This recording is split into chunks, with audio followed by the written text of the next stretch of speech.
Elle vendait le sperme pour devenir riche. Bienvenue dans French African Folktale. Dans son pays d'origine, s'attiraient tous les jours des enfants qui pleuraient, des femmes qui couraient avec les bébés sur le dos, des maisons en feu, des corps dans les rues. Elle s'appelait Aïna. Elle avait 24 ans.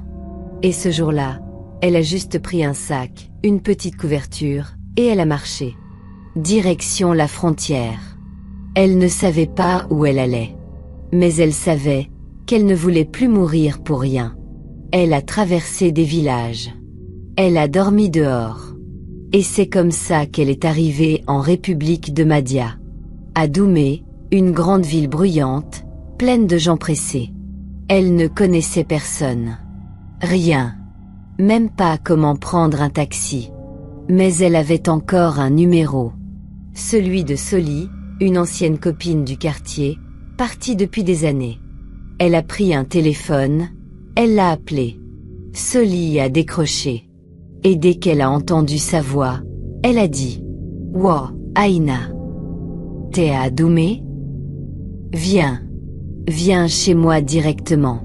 Je vais t'aider. » Aïna n'avait rien d'autre. Alors elle a pris un taxi avec les 1000 francs qui lui restaient. Quand elle est arrivée, Soli l'a accueillie avec un sourire.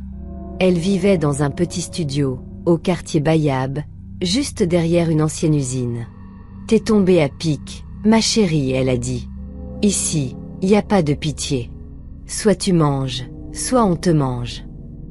Mais ne t'inquiète pas, je vais te positionner. » Aïna ne comprenait pas ce que positionner voulait dire. Mais elle a hoché la tête. Elle était juste soulagée de dormir dans un lit, d'avoir un peu de nourriture, et quelqu'un à qui parler. Mais le lendemain matin, Soli lui a dit « Habille-toi sexy un peu. On part voir un coin là. » Elles ont marché. Longtemps. Puis elles sont arrivées dans un couloir. Un couloir sombre, étroit, sale, entre deux bâtiments. Des filles étaient là, adossées au mur, les jambes croisées, le visage maquillé. Soli lui a dit « Ici, c'est là que je travaille. Et c'est là que tu vas commencer. » Aïna a tourné la tête.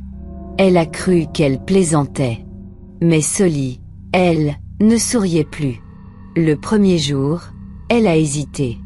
Aïna est restée debout dans le couloir, collée contre le mur, les bras croisés, le regard bas. Elle avait honte. Autour d'elle, les autres filles discutaient, rigolaient. Elles étaient à l'aise, habituées. Mais Aïna, elle, transpirait. Pas à cause de la chaleur, mais à cause de la peur. Et puis, la nuit est tombée. Vers 22 h, un homme s'est approché. Il avait l'air propre, bien habillé. Il l'a regardée. Elle a baissé les yeux. Il a dit doucement « C'est combien ?» Elle n'a même pas su quoi répondre. Elle a regardé Soli, un peu plus loin. Soli s'est levée. Elle est venue. C'est 15 000. L'homme a sorti l'argent. Et Aïna l'a suivi. Comme ça. Elle ne se souvient même plus comment ça s'est passé. Tout ce qu'elle sait, c'est qu'après, elle a pleuré. En silence. Dans les toilettes d'un bar abandonné. Mais Soli lui a dit « Tu vas t'y habituer. Tu vas voir. L'argent entre vite ici. Tu fais juste 2 clients par nuit. Et dans 2 mois, t'as ta maison. » Et c'est vrai. Les premiers jours, ça donnait. Aïna sortait avec 30 000, 40 000, parfois plus. Elle a commencé à faire des économies. Elle a dit « Je vais faire ça juste 3 mois. Puis j'ouvre mon petit resto. Je quitte ici. » Mais ce qu'elle ne savait pas, c'est que le diable, il est malin. Il donne vite. Et après, il attache. Ce soir-là, le ciel était lourd. Il faisait chaud, mais il y avait comme un silence bizarre dans l'air. Même les motos passaient moins que d'habitude. Aïna était déjà prête depuis 19 heures. Mini-robe moulante, mèche attachée, parfum fort. Elle s'était assise dans le couloir, comme d'habitude. Soli n'était pas là ce jour-là. Les autres filles discutaient à côté. Mais elle attendait. Le regard dans le vide. 21 H, personne. 22 H, toujours rien. Elle a commencé à s'inquiéter. Elle avait besoin d'argent ce jour-là. Il lui manquait juste un peu pour compléter la caution d'un petit local à louer. Elle a regardé l'heure sur son téléphone. 22h47. Rien. Fatiguée, elle s'est levée. Elle a marché jusqu'à l'arrière-cour. Elle s'est assise sur un vieux pneu. Puis elle s'est dit « Seigneur, même un seul client, juste un, pour ce soir. » Vers minuit, elle entend un pas. Quelqu'un s'approchait. Un homme. Grand. Sac au dos. Il portait une chemise blanche et marchait lentement. Il l'a regardée. Il a dit calmement « Bonsoir. Je veux dormir avec toi. » Elle a répondu mécaniquement « C'est 25 000. » Il a fait la moue. « J'ai 20 000. » Elle a hésité. Puis elle a dit « C'est bon. Viens. » Ils ont traversé le couloir. Ils sont montés dans une petite chambre louée à l'heure. Un lit en mousse, un rideau déchiré, et une ampoule qui clignotait. Aïna a fermé la porte. Elle a posé son sac. L'homme aussi. Elle a commencé à se déshabiller. Lui aussi. Mais au moment où elle retirait sa culotte, le téléphone du gars a sonné. Il a décroché tout de suite. Et il s'est mis à parler. En anglais. Et ce qu'il disait, ce n'était pas un appel banal. Dans la petite chambre. Pendant qu'elle se déshabillait. Lui, il parlait au téléphone. Et ce qu'il disait, a figé Aïna. Il parlait en anglais. Mais elle comprenait quelques mots. Il disait « Je l'ai pas trouvé. Je suis allé ailleurs. Je sais pas comment on va faire. Oui, j'ai fouillé tout Bayab, elle est introuvable. Tu veux que je fasse quoi maintenant ?» Il était stressé. Il transpirait. Il regardait son sac posé contre le mur. Aïna a arrêté de bouger. Elle a tiré le drap pour couvrir sa poitrine. Puis elle a demandé, d'une petite voix. « Excuse-moi, what are you talking about ?» Il s'est retourné doucement. Il a mis fin à l'appel. Puis il s'est approché.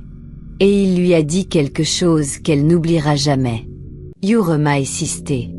He will help you. He will change your life. » Il a ouvert son sac. Et Aïna, elle a failli tomber. Dedans, c'était pas des vêtements. Pas un drap. Pas des papiers. C'était de l'argent. Des liasses. Empilées. Compressées. Neuves. Elle n'avait jamais vu autant d'argent de sa vie. Même à la télé. Il lui a dit calmement, comme si c'était normal. « Tu veux sortir de cette vie, hein? Je peux t'aider. Mais toi aussi, tu dois m'aider. » Elle a demandé. « Aider comment ?» Il a répondu. « Je veux juste que tu me vendes tes préservatifs. Un à 15 000 francs. » Elle a froncé les sourcils. « Tu fais quoi avec ça ?» Il a souri. Un sourire froid. « Je les revends à un grand marabout. Un Nigérien. Lui, il utilise ça pour ses remèdes. Des choses puissantes. Très puissantes. » Aïna est restée muette. Elle ne comprenait pas. Mais son cœur, lui, avait déjà compris que quelque chose clochait. Il a sorti une photo de son portefeuille. Une fille. Jolie. Bien habillée. Maquillée. Il dit « Tu la reconnais? Elle est toujours là, dehors, avec vous. » Aïna l'a reconnue. C'était Sandra, Une fille du coin. Toujours propre. Toujours parfumée. On disait qu'elle avait des maisons. Des locataires. De l'argent à ne plus finir. Mais bizarrement, elle était toujours dehors, en train de traîner avec les autres filles. Il dit. C'est elle qui me livre ça. Quand elle sort, c'est juste pour récupérer les préservatifs. Elle les emballe. Elle me les vend. Et moi, je les envoie. Aïna ne savait plus si elle rêvait, ou si c'était réel. Il ajoute. Toi aussi, tu peux le faire. Je te paye cash. Même si t'as un sac plein ici, je prends tout. Et là, elle comprend que ce n'est pas juste une histoire d'argent. C'est un marché invisible. Un marché sale. Dangereux. Le gars s'est approché d'elle. Il a baissé la voix, comme pour lui faire une confidence. Le marabout, il veut pas n'importe quoi. Il veut que le préservatif ait encore ton odeur. Faut pas que tu le nettoies. Faut pas trop l'attacher. Juste après l'acte, tu retires doucement, tu poses dans un sachet. Tu frottes un peu. C'est tout. Aïna avait la bouche ouverte. Aucun son ne sortait. Elle fixait l'homme.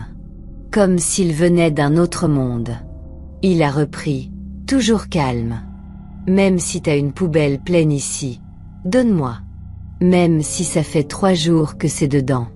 Je prends tout. Et je paye. Millions s'il faut. Il s'est penché, l'a regardé droit dans les yeux. Tu veux pas souffrir toute ta vie, non? Je te sors de là. Tu ouvres ton resto. Tu loues ta maison. Mais tu me livres juste ça. Et là, elle a tremblé. Pas à cause du froid, mais parce qu'elle venait de comprendre. Ce n'était pas de la prostitution. C'était autre chose. Quelque chose de spirituel. Mystique. Dangereux. Elle a rassemblé son courage. Et elle a posé la seule vraie question qu'elle avait au fond du cœur. Mais, ceux à qui vous envoyez ça, il leur arrive quoi? Il s'est redressé. Il a haussé les épaules, comme si c'était rien. C'est pas ton problème. Certains tombent malades. D'autres ne font plus jamais d'enfants. D'autres font des accidents. Il y en a qui meurent même. Mais il y a aussi des gens qui s'en sortent. Ça dépend. C'est le marché, ma sœur. Le monde est comme ça. Aïna n'arrivait plus à bouger. Elle fixait le sol. Elle sentait les larmes monter. Il a tendu la main. Il a dit. Je peux changer ta vie. Faut juste dire oui. Tu vends, tu oublies. Et là, dans son cœur, elle a dit une phrase simple. Seigneur, c'est quoi ce piège encore? Elle a baissé la tête. Elle a pensé à sa mère. À son rêve de petit restaurant. Elle a pensé à toutes les nuits où elle avait pleuré seule. Et là, quelque chose s'est levé en elle. Elle a crié. Sors. Dégage d'ici. Il s'est levé calmement. Il a rangé ses billets. Il a regardé la chambre une dernière fois. Tu vas regretter, mais bon, c'est ta vie. Et il est parti. Sans se retourner. Aïna a refermé la porte. Elle est tombée à genoux. Et elle a pleuré. Longtemps. Elle croyait avoir échappé au pire. Mais ce qu'elle ignorait, c'est que le vrai mal, lui, était encore dehors. À la prochaine rue. Et ce qui allait lui arriver après, allait briser son corps. Après cet épisode avec l'homme au sac, Aïna avait décidé de se tenir tranquille. Elle ne sortait plus trop. Elle restait à la maison. Elle voulait réfléchir. Faire le point. Mais dans le quartier, les gens parlent vite. Et certains n'aiment pas qu'une fille dise non. Il y avait un petit groupe de gars. Des caïds du coin. Ils rôdaient toujours autour des filles de Bayab. Ils lui avaient déjà fait des avances. Des promesses. Des propositions sales. Elle avait refusé. Toujours poliment. Mais il n'avait pas digéré. Et un soir normal comme les autres, elle est sortie acheter du pain. À peine 2 ruelles plus loin de la maison. Ils étaient là. 4. Peut-être 5. Ils l'ont attrapée dans un angle sombre. Personne n'a crié. Personne n'a vu. Ils l'ont poussée. Jetée au sol. Et ils ont commencé. Sans préservatif. Sans pitié. Un par un.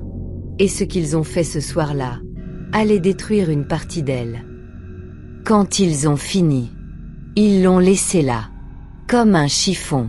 Sale. Écrasé. Le regard vide. Le corps couvert de poussière et de honte. Elle n'a pas crié. Elle n'avait plus la force. C'est un voisin, un veilleur de nuit, qui l'a retrouvée à l'aube. Il l'a portée, l'a déposée à la clinique du quartier. Pendant 3 jours, elle est restée hospitalisée. Fièvre, infection, douleur partout. Puis, après l'hôpital, 2 semaines à la maison, sans bouger, sans parler. Son corps avait mal. Mais ce n'était rien comparé à ce qu'elle sentait à l'intérieur. Un jour, l'infirmière lui a demandé « Tu veux faire un test ? Pour vérifier certaines choses. » Elle a dit oui. 3 jours plus tard, elle est allée chercher les résultats. Le médecin l'a regardée. Il n'a pas souri. Il a dit « Aïna, tu es positive. Tu as le VIH. » Elle n'a même pas pleuré. Elle a juste fermé les yeux. Et dans sa tête, elle s'est dit « Donc c'est comme ça que mon combat se termine. » Mais ce n'était pas la fin. C'était le début d'un autre combat. Après le résultat, elle est restée assise dehors, sur une chaise en plastique. Les résultats dans la main. Les jambes tremblantes. Le ciel tournait. Mais elle ne pleurait toujours pas. Tout était devenu flou. Le couloir. La vie facile. Les rêves de petits restaurants. Tout. Le peu d'argent qu'elle avait mis de côté est parti dans les médicaments, les traitements, et le reste, parti en loyer en retard, en facture, en nourriture. En quelques semaines, elle s'est retrouvée sans rien. Plus de maison, plus de clients, plus de force. Elle a essayé de reprendre. Mais son corps ne suivait plus. Alors, elle a tout arrêté. Elle a commencé à marcher, avec une bassine sur la tête. Elle vendait des plats. Du riz, de la sauce, du manioc. De 6 heures du matin jusqu'à 18 heures. Sous le soleil. Sous la pluie. Et chaque semaine, elle allait chercher ses médicaments. Elle avait honte. Mais elle continuait. Parce qu'elle voulait vivre. Même si c'était dur. Même si c'était lourd. Et c'est là, dans cette fatigue, dans ce combat, qu'un jour, quelqu'un l'a vue. Un homme. Ce jour-là, il faisait très chaud. Le genre de chaleur qui colle à la peau, qui fatigue les jambes. Elle avait fait 3 quartiers à pied, avec sa bassine pleine sur la tête. Elle transpirait. Elle avait mal au dos. Mais elle avançait. Comme tous les mardis, elle s'est arrêtée au dispensaire du quartier. Elle est allée prendre ses comprimés. La dame de l'accueil l'a regardée avec un peu de compassion. Aïna n'a rien dit. Elle a pris les boîtes. Et elle est sortie. Et là, juste devant la porte, elle l'a vu. Un homme. Calme. Grand. Assis sur un banc. Il la regardait. Pas comme les autres. Pas avec pitié. Pas avec désir. Juste, avec respect. Il a dit « Tu viens pour les traitements ?» Elle a hésité. Puis elle a dit « Oui ». Il a souri. Il a montré sa propre boîte de médicaments. Moi aussi. Depuis 2 ans. Ils ont discuté. D'abord 5 minutes. Puis 10. Puis il lui a proposé de marcher ensemble un peu. Elle ne savait pas pourquoi. Mais elle s'est sentie en sécurité. Pas jugée. Pas salie. Juste écoutée. Et au moment de se quitter, il lui a dit « Je m'appelle Ivan. Si tu veux, on peut se revoir. Pas pour sortir, juste pour parler. Si t'as besoin de quelqu'un. » Elle a dit oui, sans réfléchir.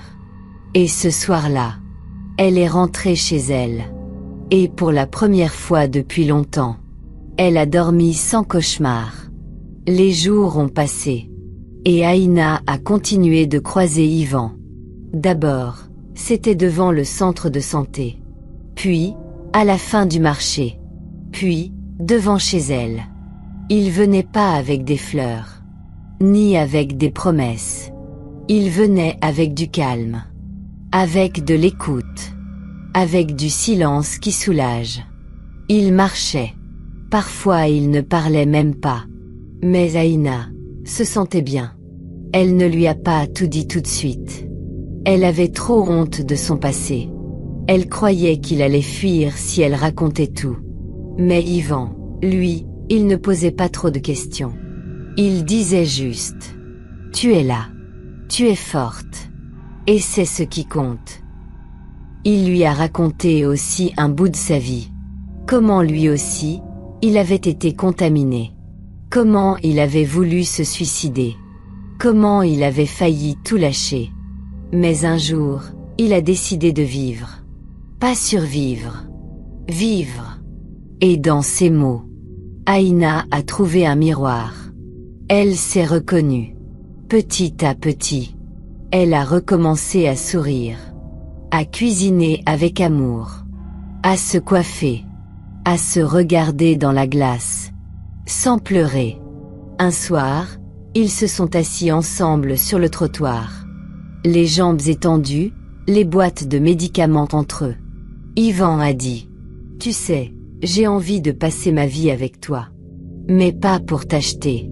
Ni pour te changer. Juste pour t'aimer. » Elle n'a rien répondu.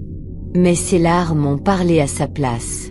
Et ce soir-là, elle a compris que même brisée, on peut encore être aimé.